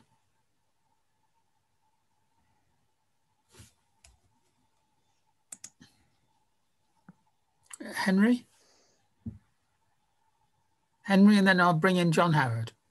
Yeah, thank you. Really quickly. So, Ollie, sorry, just going back to the speed limit reduction issue. Was that on the dual carriageway section you're referring to? It was, yes. I think there was a comment around Dean's Road junction about, so if you can see on the screen now, you got the 51 and then the buffer of the D-restricted either side. Okay, fine. So the plan is to leave the speed limit as it is, 50 miles an hour, then 70 where the dual carriageway is, and then 50 back past Linton. Yes, so it would be 50, that's it. So 50 on the approach to the, where it currently starts, back down on the approach to the roundabout. Okay, because there is a very small section between the end of the dual carriageway and part of the way down the hill towards Cambridge where it is 60. So is the plan to leave that as it is? Yes, that would say as is. So it's de-restricted. So basically dual carriage 2 lanes is 70, and then as soon as it drops down to 1 lane in each direction until the start, I think the 50 starts just under that sign there. Mm-hmm. Okay, thank you. John Howard, please.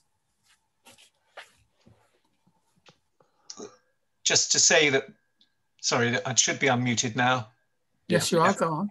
Just to say that we have talked about this within Horseheath as we can within lockdown, of course, and there is huge support for this. We're very grateful for this change because people do cross over the 1307 quite extensively. And you do also on weekends, of course, see cyclists coming along here. I certainly cross over the road extensively myself on the bike. So thank you for doing this. This is will be a huge benefit, actually. Okay, that's good to hear. Okay, thank you. Comment by any John other Burns. speakers on this? There's a comment by John Burns in the text about sorry. whether the cameras will solve any problems. Just like to respond on that. The camera proposal here is being funded by GCP, but is actually being promoted by the County Council. The existing spot speed camera is at the end of its life. So they looked at, in reviewing their speed camera contract, they looked at a number of locations. This section and another in the county came to the top of the list of priority for implementation of average speed cameras. And while I agree that some of the accidents have been due to drink and drugs, they will deal also with excess speed on a dual carriageway which is designed to standards as they were probably the best part of 50 years ago, if not longer. Okay.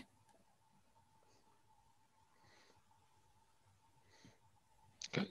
Right, on you go, Ollie. And then the final sort of next steps wrap up. So I think the key part for the Linton Greenway sections 4 and 5 is to complete the funding review and then re-engage in relation to the LLF and present some proposals on those two key parts on that. And on Scheme 9, the Hildresham Junction, conclude the discussions with the landowner to proceed with the next design stage, with a target of construction to start during winter 2021, spring 2022, depending on how discussions go over the coming months. Westbound bus lane, await the formal executive board decision in March 2021. That's to say the paper is to recommend removal of the scheme. Scheme 15, as noted earlier, finalising the design and tender docs, noting a couple of the points we discussed today, but with the aim of getting construction starting during summer autumn 2021. And Dean Road linked to that. So again, that anticipated program duration anticipated that's likely to be 2022 by the time the Scheme 15 scheme has been completed. And Scheme 17, as noted earlier, anticipated to start during spring 2021. So the next point is a CSET phase 2. So that I'll leave this up on screen if there's any further questions to take. John Buster's just got a question at this stage.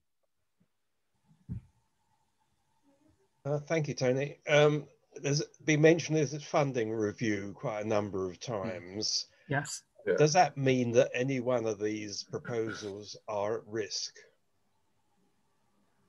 No, sorry, I'll take that one. That isn't the intention. The intention is to look at the stakeholder reviews and requests that have been developed and mentioned certainly before my time, and to accommodate those where we can within the overall spending that we have available to us.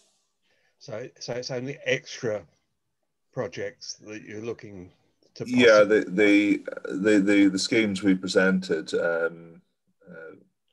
in the sessions we've had in recent times, the intention is to proceed with those. Some of them, particularly the cycleways and Scheme 3, as Ollie has referred to, do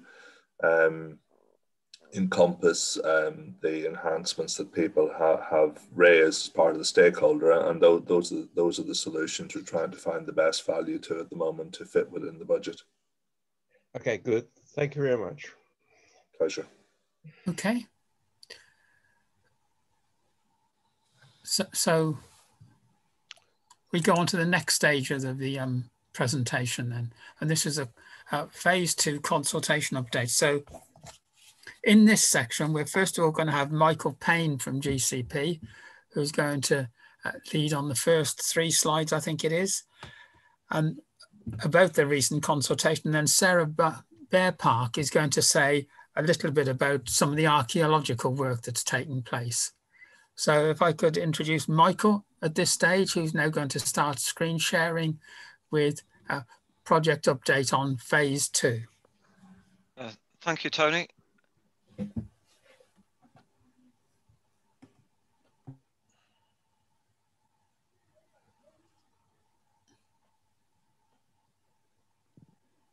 Is everybody seeing that title slide okay? Yes, we can. Well, I can. Okay, I'll carry on.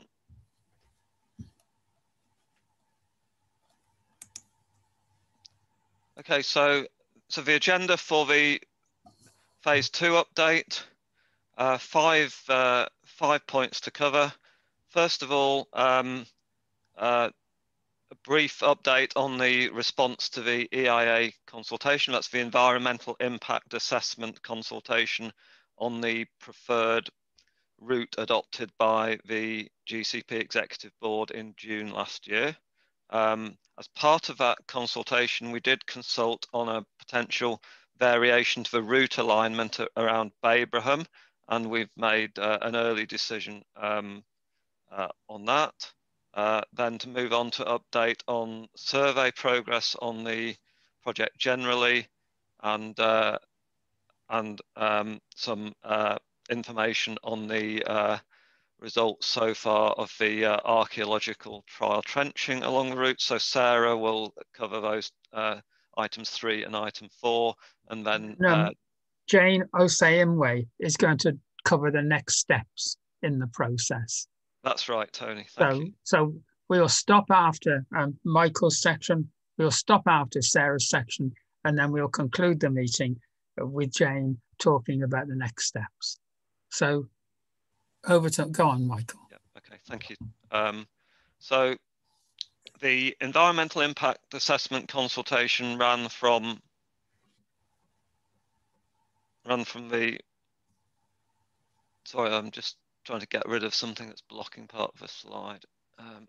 Run from the 19th of October to the 14th of December. To support that, 19,000 consultation leaflets were delivered within the scheme area, and that was also, awareness was also supported through advertising and social media activity by GCP. We received a total of over 430 responses to the consultation. 304 of those were responses to the consultation survey that was available online. Most of those were online responses, but paper responses were also accepted and included in that total. In addition to that, we had over 130 other written responses, including letters, emails, and social media posts. The full analysis of this consultation is still ongoing and being checked. So there will be a final check to make sure that we have captured every single response that we have received. And then the consultation report will be completed prior to taking the scheme back to the GCP Executive Board in July. And there will be a further LLF meeting as part of the run-up period to the board. The usual arrangement, an LLF meeting followed by the joint assembly meeting, followed by the board itself. So just some numbers there on the level of interaction with the virtual exhibition. Obviously, COVID forced us to undertake this consultation virtually rather than holding consultation events and public exhibitions. There were 2 webinars during the consultation period, which were well attended. So over 1,400 unique visitors to the virtual exhibition, and over 20% of those people actually provided a response to the online survey.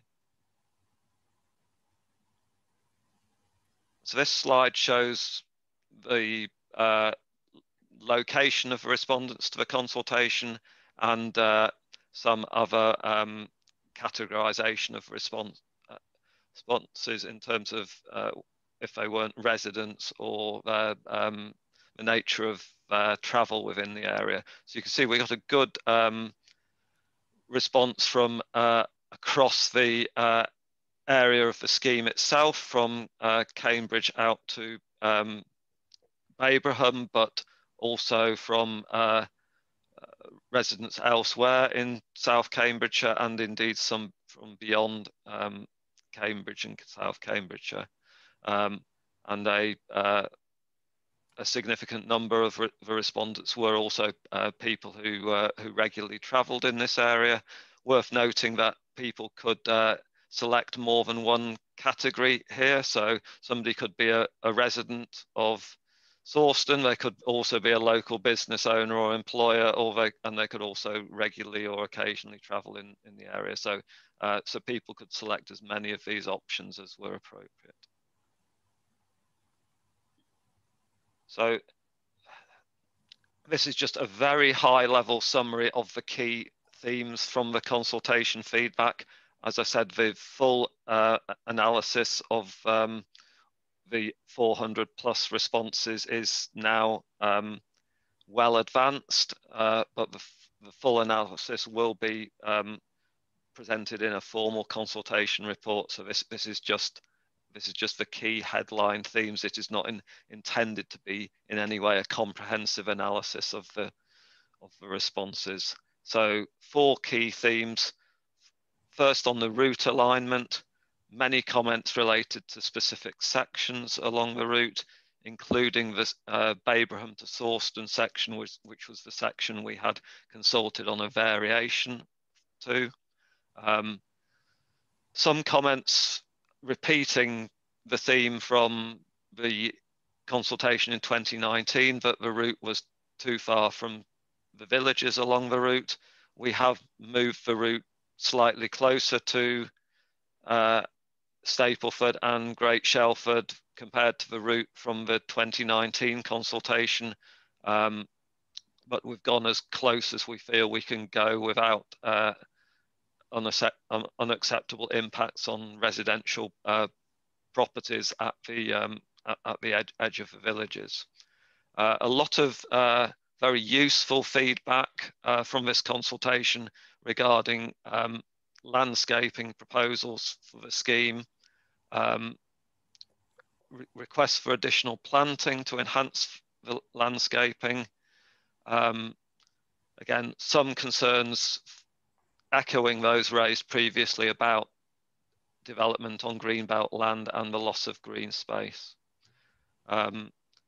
Also a number of comments about parking provision along the route, and particularly at the intermediate stops. Obviously there is a high level of parking provision at the A11 travel hub itself.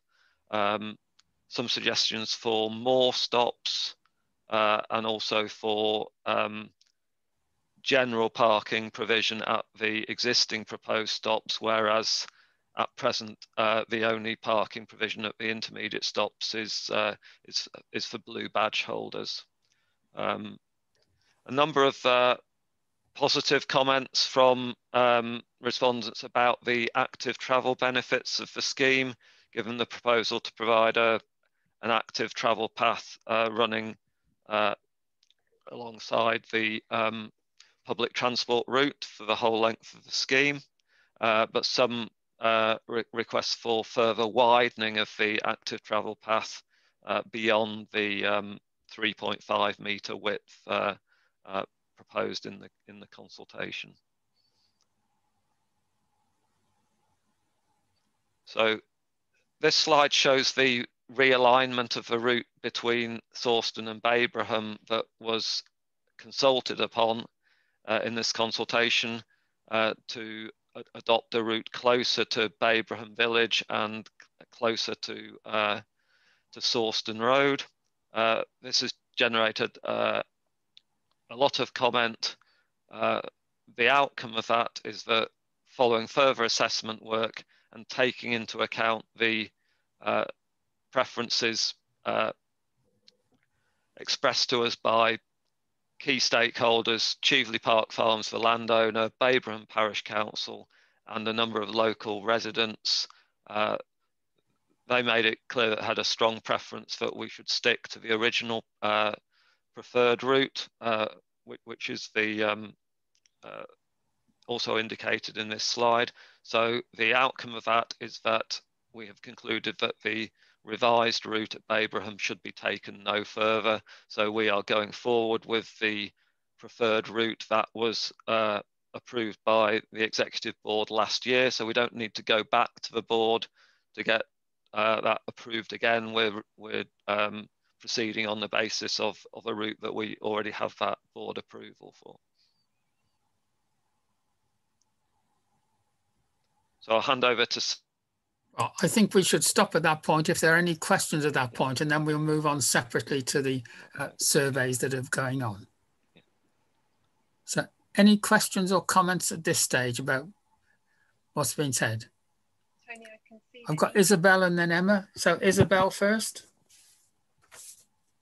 Hi, we might come to this later, but I've just noticed you've got a route for a connecting bus service that hardly enters the villages of Little and Great Abington. We did express a desire for that bus route to actually serve the village better, because it's a half-hour walk from the centre of Abington to the proposed travel hub. Okay, I can explain. I've got another plan that might be helpful to explain that, which we could come back to at the end. But what I can confirm that the proposal for the public transport services is that at the moment we're assuming that there will be 8 services per hour running from Cambridge out as far as the travel hub. Out of those 8 services, 4 of those would continue from the travel hub onto the A1307 and then down Newmarket Road to the Granta Park roundabout.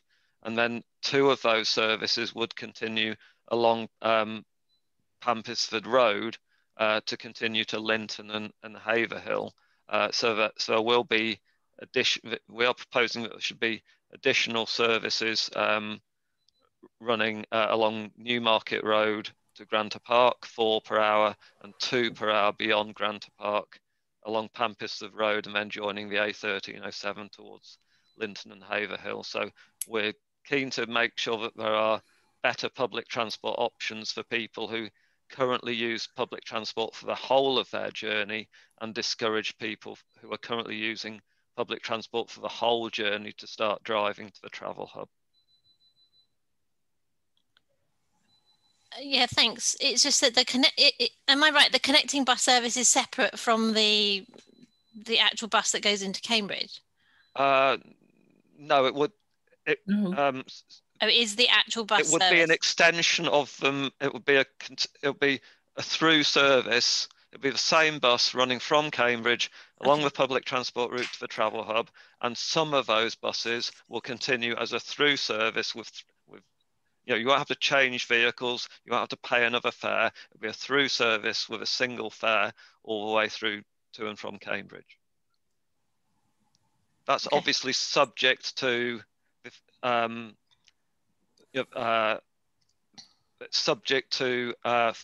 further discussions with Stagecoach and the other bus operators serving this corridor. But that's the proposition that we have put forward, and we've had initial discussions with the operators regarding the how to deliver that level of service.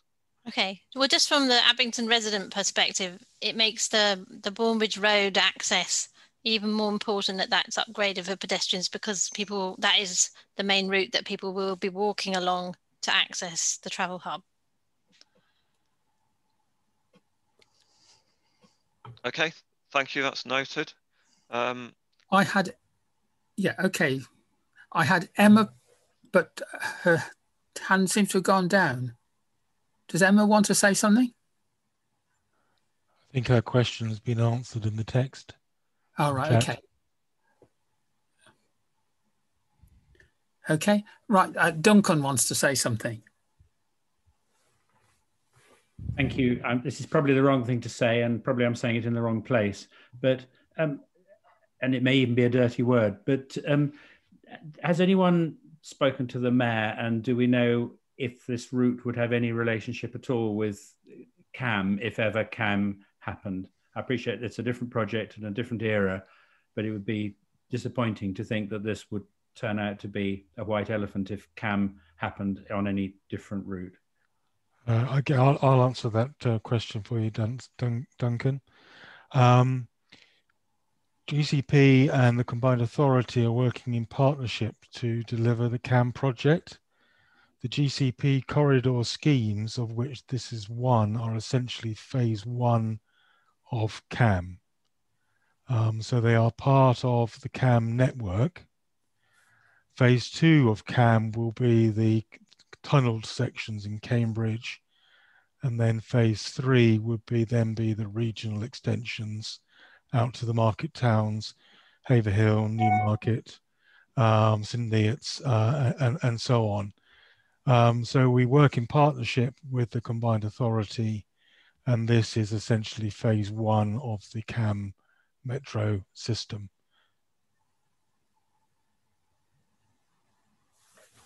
Thank you. That's very reassuring. Thank you. Okay, any other questions about this part of the presentation? Tony, Enid put a question in the chat, right, which I'd like to answer. She's asked, can we check that planting will be native and guided by the natural mix of species, not just the generic commercial planting?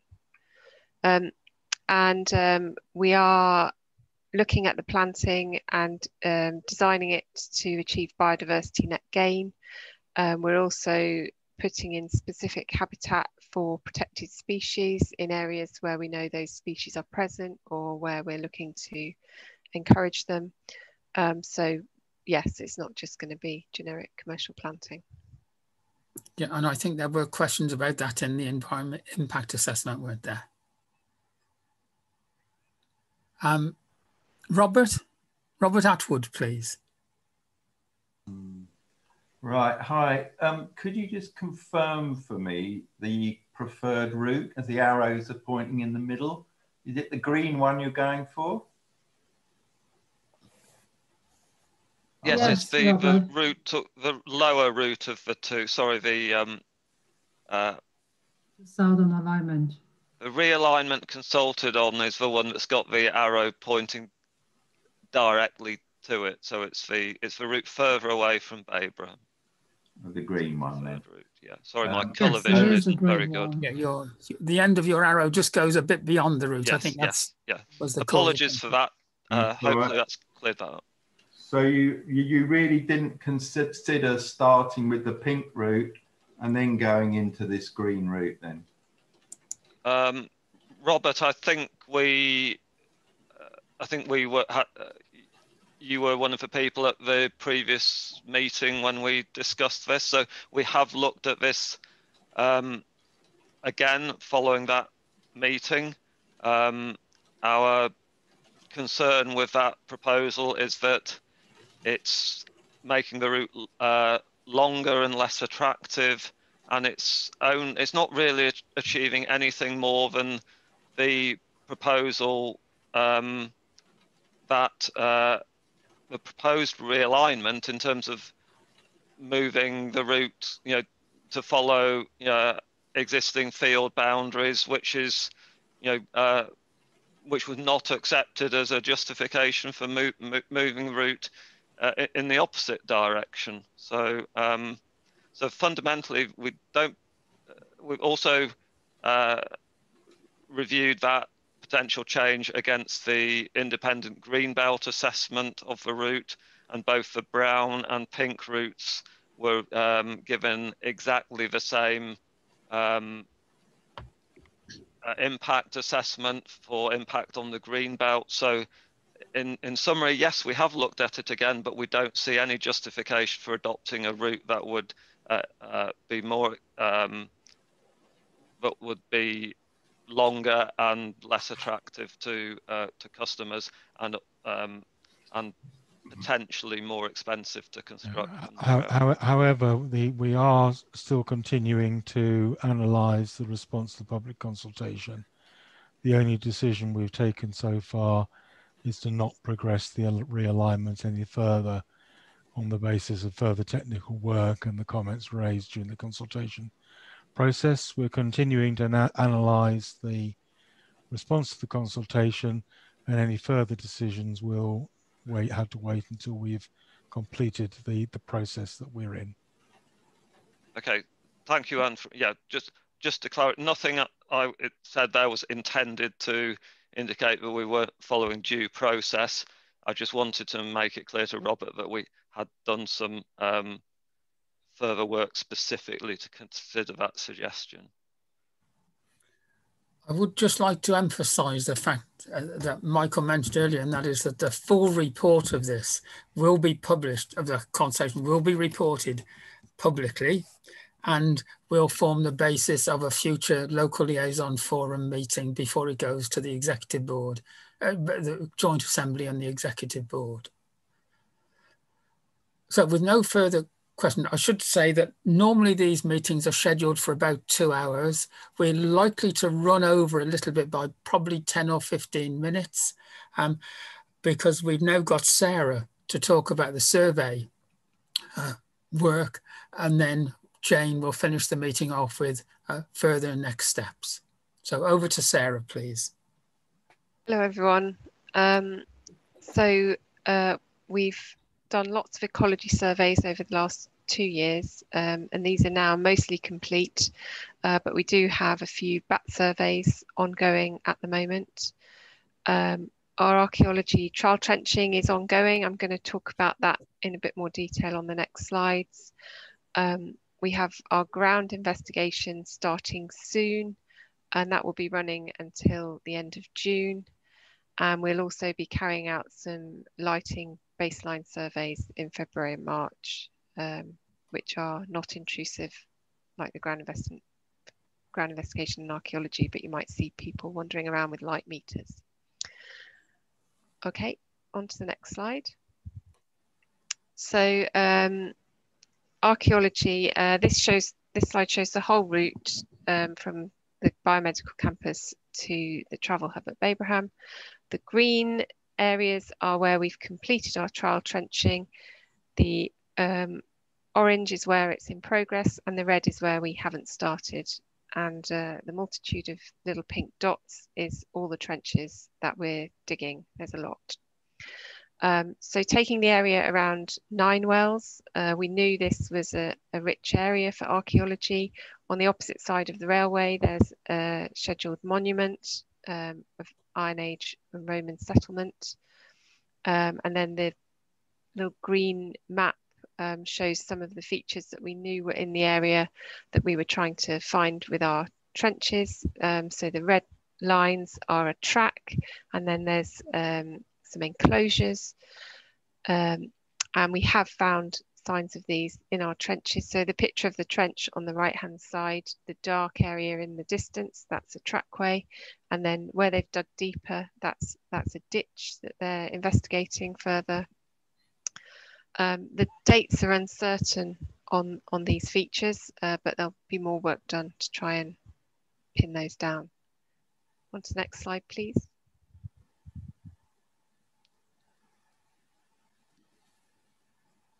Thanks, Mike. So moving down to the River Granter near Stapleford, we've investigated on the north side of the riverbank so far. Generally you can see that on the map on the right hand side, the blue lines mark where the flood channel is, and there's greener, darker greener areas there, and the vegetation tends to be growing better. The areas further away from the blue are older river gravel deposits, and they tend to be rich in archaeology, and that's what we've found. We found indications of settlement in those areas, and again the dates are uncertain, and we're doing more work, and we expect to find the same on the south side of the river when we do those trenches.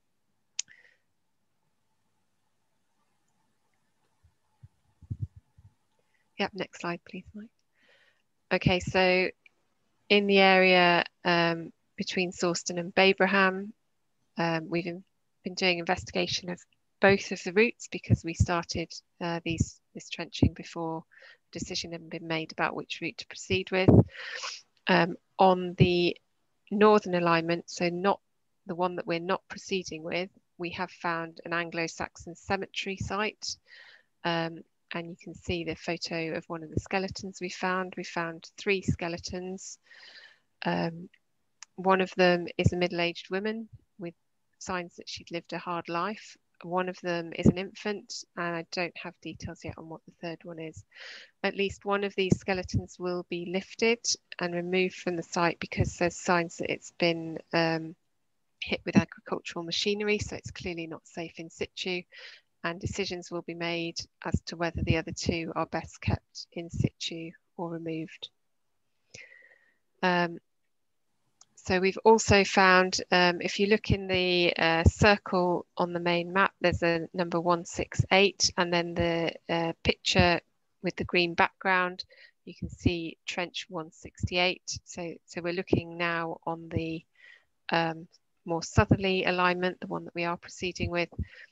And the red lines on that map mark some old trenches which we knew were in the area, and we have managed to find those. That system extends further south, and we just really clip the very northern tip of it.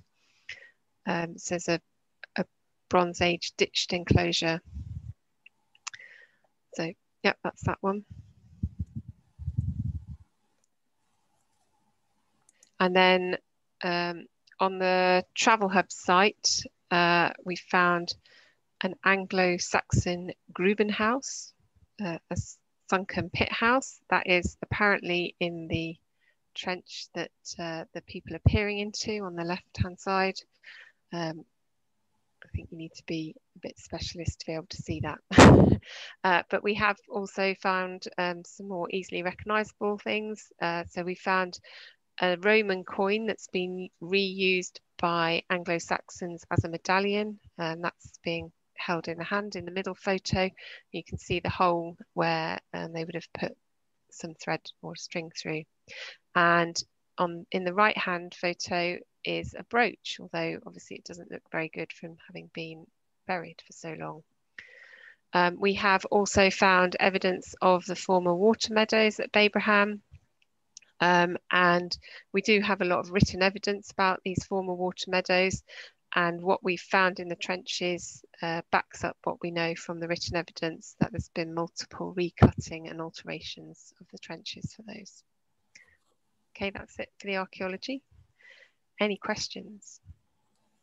So any questions or comments on the archaeology?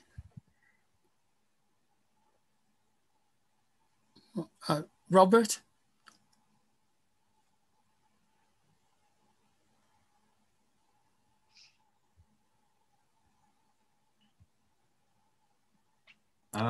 Yeah, I have one question.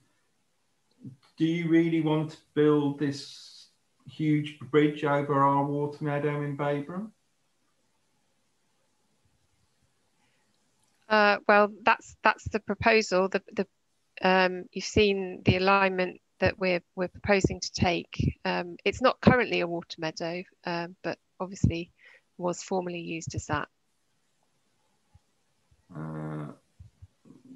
Well, if it is a water meadow still, obviously, because you just told me it is. So I would assume it wouldn't have been a good idea to build over it. Well, I've also told you there's a Grubenhaus there, which is another archaeological feature. It's not currently Grubenhaus. It was in the... Sorry? Well, surely that makes it even worse to build all over it then. Well, the way that archaeology is generally dealt with is we investigate what's there and mitigate by investigating further if there's something significant, and if it's really significant it would be preserved in situ, but that doesn't prevent more modern things being built. In general, there might be something exceptional that does, but in general. I've had a comment from Enid that there are 3 Gruben houses close to Barlow, is it? And John Howard's asked if there are any plans for any further investigations. So we do still have the sites in red to investigate along the route, and where we found some significant things, there may be more trial trenching happening pre-construction, but this is the current plan of works at the moment. There may also be a need once the location of site compounds are agreed for investigations, archaeological investigations to happen there before they're sited. So I've got no further questions. So Jane O'Sain is going to just conclude this by talking about the next steps. So over to you, Jane. Yeah, thank you, Tony. So as part of next steps, we're still analysing the feedback from the consultation. So that will be taken into account as we finalise the design for the scheme. We're expecting to conclude that sometime towards the end of March. We will then proceed to the July Exec Board, where we'll be seeking approval from the board to submit the Transport and Works Act application, which is planned for August, about the 20th of August. Thereafter, we then envisage that there will be a public inquiry scheduled for summer 2022. The start of works and detailed design, we're looking at 2023, with a completion targeted for 2024 to early 2025. Are there any questions with regards to next steps? So this is the next steps and time scale for phase 2. Subject to board approval, yeah. So don't forget there's an item going to the executive board at its next meeting in March about the removal of the westbound bus lane in Linton. But that's part of the phase 1 proposals. So this is a phase 2 and the total scheme. So has anyone got any questions? I see that Isabel has.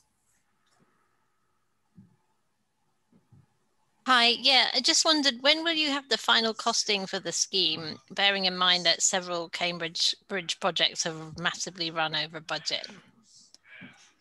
Is that for the phase 2 or for the phase 1? For phase 2, for the travel hub and the busway. We're looking at concluding that we should have the final cost by March, April. So that will be taken as part of what will be taken to the exec board in July. Thanks. Yeah, we are updating the outline business case. So the final cost will be on the business case.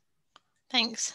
That's right. So we did report the cost of a scheme to the executive board in June last year, based on the design that was for the preferred route at outline business case stage. We will be producing a fully updated cost estimate for the final design that reflects the changes that we decide to make in response to consultation. So the board will be given a cost estimate for the project that is as up to date as it possibly can be in July, and will reflect the exact proposals that will be the subject of the TWA application. We're in the process of appointing a independent cost manager who will scrutinise that estimate and make sure it is adequate and sufficient. I've got Robert Atwood with a question, comment. Just one quick question. Have you actually got the money for the phase 2 in place now? or do you have to apply for it? It is in place. It is part of the Greater Cambridge City deal. We went through a stage gate review at the beginning of last year, which we passed, which released a further tranche of funding. So the funding is in place for this project. That's £132 million. That's correct. Thank you. Okay, well, I've got no further comments from anybody. In which case, I'd like to thank all the presenters for their input today. I did say earlier in the meeting that presentations tonight and from the earlier meeting last week are all available, or will be all available, for public perusal. So anyone can see the presentations that have been presented at these two meetings. There is likely to be another local liaison forum at some point in the not too distant future to pick up on certain of the schemes that we discussed today where further work is required and being brought back to the local liaison forum. And a major part of the next meeting, I'm sure, will be the report on the recent consultation on phase 2. I'd like to thank all participants for their comments, questions, support and objections to what's been said tonight. And I hope everyone's found it interesting. And I hope you'll all come along to the next local liaison forum meeting when that's held. So thank you very much to everybody. Safe journey home if you're not at home already. Stay safe and stay well. Thank you. Thank you very much indeed. And I formally close the meeting. Thanks, Tony.